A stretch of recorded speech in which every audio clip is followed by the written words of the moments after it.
For this study, we're going to take a 6-chord progression, as written down here, F, A7, D minor, C minor 7, B flat. Please notice the G minor and the C share a bar. So as you get to the fourth count, 1 and 2 and 3 and 4, on the fourth beat you strum C. You'll actually hear it on the backtrack. Now, before we get going, if you've listened to the track already, you'll notice it's got 6 bars before repetition, which in itself is quite unusual. Normally, most music works in multiples of 4. So there's 4 bars or 8 bars or 12 bars. So to have a 6-bar sequence for repetition isn't that common, but it works really, really well. On the shapes, if you're not sure the diagrams, they are here for you. Okay. We're now going to go to the purpose of this whole study. We want to know what scales do we jam, we want to improvise, we want to have fun. Okay, we want to do our own solo. So let's find out the key. Now, if you look at the opening chords F and A7, you'll notice that A7, the chord A7 is the dominant in the key of D. It's the 5th position, and the key of D has an F sharp.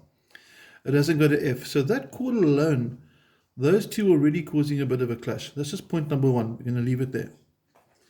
If we assume D minor and C minor as positions 2 and 3, we're suddenly in the key of B flat. And then position 7 is an A diminished, not an A7. So there's another possible hiccup inside there which we're going to explore. 3.3, D minor, C minor. Let's add the G minor onto that. That gives us 2, 3, and 6, which definitely confirms B flat. Okay, but not the opening chord being the opening key. Remember we said a long time ago, your opening chord is not your key.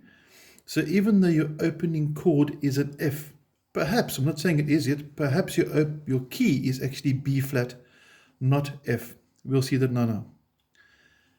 Lastly, the chord's A7, because A is actually a major triad with a flattened 7th. And B flat can't be in the same key. You can't have 2 majors a semitone apart, but we're going to explain this now. Now, very important here. The purpose of these studies that we're bringing out here is to share, analyze, see what the chords are actually doing, compare them to different scales. There is a gray area for personal interpretation, like maybe end of the day, you like improvising an F and I like improvising in B flat, for example. Maybe you like soloing in both. That's great. Or maybe you come up with another reason to do another key. Send it to me and let's talk about it, because music is quite exciting and we can all learn from it. Okay, so let's have a look at our choices to start with. Let's assume, for the fun, notice I'm saying the word assume, that F, being our opening chord, actually is the key as well. So let's see what happens if we assume that. A7, the chord, has a C sharp note, which isn't in the key of F.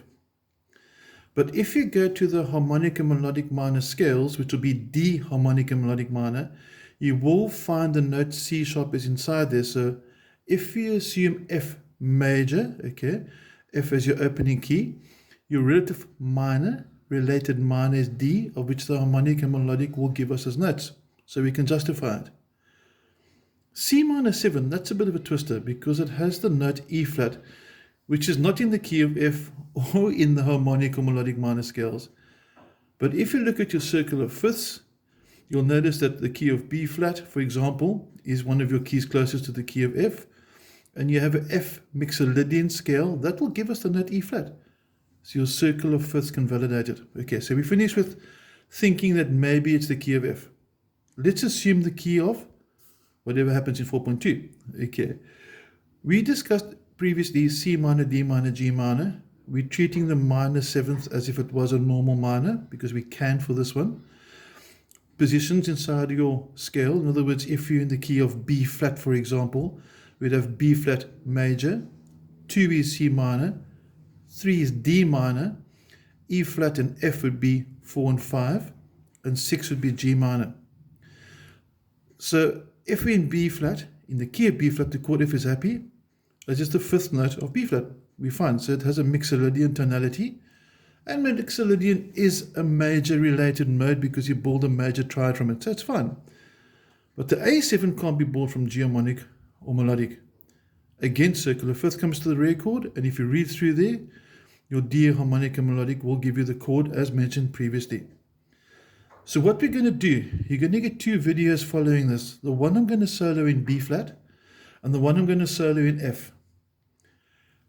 I think that personally the gut feel is to lean towards F major, but I actually like both. So I want you to listen to it, make your own analogy, make your own decision, share your own opinions, and WhatsApp me. So I'm looking forward to hearing your feedback of what your result is with playing with this chord sequence. Have an awesome day. Thank you.